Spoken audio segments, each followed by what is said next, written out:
Hello আমার প্রিয় শিক্ষার্থী বন্ধুরা, আজকে আমি তোমাদের সঙ্গে ফিলোসফির এমন একটি সাজেশন উপস্থাপনা করছি যেটা তোমরা পড়লে এখান থেকে প্রশ্ন খুললে কমন পাবে, এর বাইরে কোনো প্রশ্ন আসবে না, এমনভাবে আমি দিচ্ছি।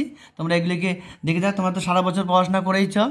এবার এই প্রশ্নগুলি তোমরা একটু দেখে যাও ভালো করে, দেখবে কালকে প্রশ্ন খুলে এই প্রশ্নগুলোই পাবে, এর বাইরে আসবে না।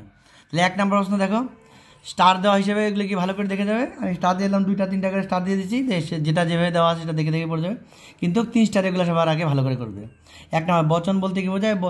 বচন এবং বাক্যের মধ্যে পার্থক্য লেখো। নিরপেক্ষ বচনের গুণ ও পরিমাপ বলতে কি বোঝায়? এই প্রশ্নটি ভালো করে পড়বে। 2 নম্বর, বিবর্তন কাকে বলে? বিবর্তনকে অমাধ্যম অনুমান কেন বলা হয়? দৃষ্টান্ত সহ বিবর্তনের নিয়মগুলি ব্যাখ্যা করো। এটিও ভালো করে পড়বে। তাহলে প্রথমটার থেকে এটা একটু করে পড়বে, কিন্তু দুটাই পড়তে হবে। 3 নাম্বার, নিরপেক্ষ বচন বলতে কি বোঝায়? উদাহরণসহ নিরপেক্ষ ও সাপেক্ষ বচনের মধ্যে পার্থক্য লেখো। বচনের সংযোজকের কাজ লেখো। পরের প্রশ্ন, অমাধ্যম অনুমান কাকে বলে? দৃষ্টান্ত সহ মাধ্যম ও অমাধ্যমের অনুমানের মধ্যে পার্থক্য লেখো। এবার দেখো এই কটি প্রশ্ন ভালো করে পড়বে। এবার দেখো টিকার মধ্যে চারিপদ ঘটিত দোষ, তারপরে সাধ্য দোষ, নিরপেক্ষ ন্যায়, উভয় আশ্রয় বাক্য নৈয়ার্থক জনিত দোষ, পক্ষপাত নিরপেক্ষ দোষ, আরেকটি পক্ষ ও অহেতুক কাজ। এই যে কটি টিকা বললাম, এই কটা টিকা করবে, এর বাইরে কোনো টিকা আসবে না। এই কটা টিকা তোমরা খুব ভালো করে রেডি করে ফেলো। এবার পরের প্রশ্ন, গুণ ও পরিমাণ অনুযায়ী নিরপেক্ষ বচনের শ্রেণীবিভাগ করে। এটি একটু দেখে যাও, কারণ উপরে প্রশ্নগুলি আসার চান্স। এখান থেকে তোমাদের 3টা এই পার্ট থেকে তোমার 3টা প্রশ্ন উত্তর করতে হবে, এই জন্য আমি 2টা প্রশ্ন আমি এক্সট্রা দিয়ে দিলাম। তাহলে গুণ ও পরিমাপ অনুযায়ী নিরপেক্ষ বচনের শ্রেণীবিভাগ করো। আবর্তন কাকে বলে? আবর্তনের নিয়মগুলি উদাহরণসহ উল্লেখ করো। এ বচনের সরল আবর্তন সম্ভব নয় কেন?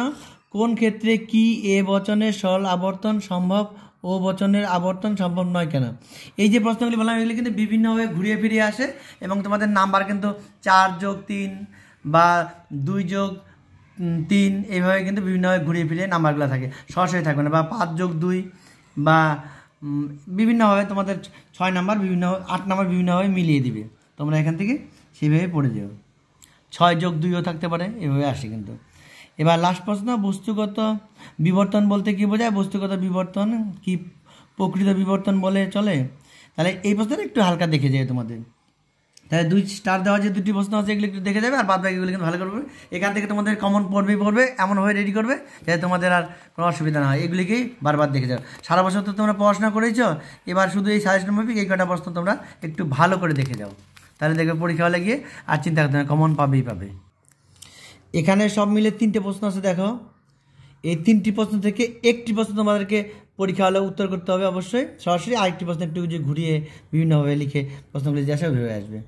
এবার বলছি দেখো, মিলে সহ পরিবর্তন পদ্ধতি আলোচনা করো। এটা সংজ্ঞা, আকার, দৃষ্টান্ত, দুটি সুবিধা দুটি অসুবিধা।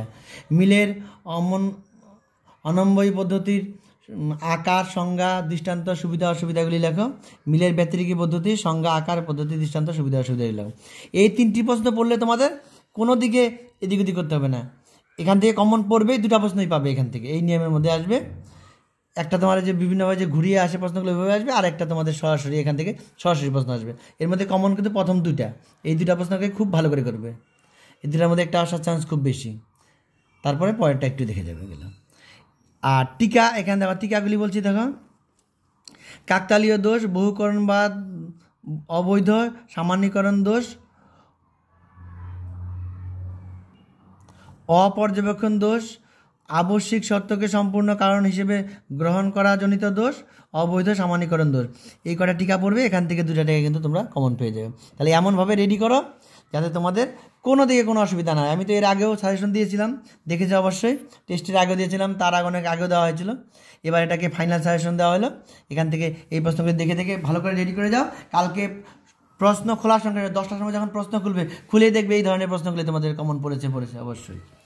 এমনভাবে রেডি করো যাতে কারো কোনো লিখতে কোনো অসুবিধা না হয়। এগুলি তোমরা পাবে। সারা বছর যা পড়াশোনা করেছে তা তো করা হয়ে গেছে, এবার এই প্রশ্নগুলোকে আগে রেডি করো এখন এই মুহূর্তের জন্য, করে কালকে পরীক্ষা হলে যাও, সরাসরি তোমরা কমন পেয়ে যাবে।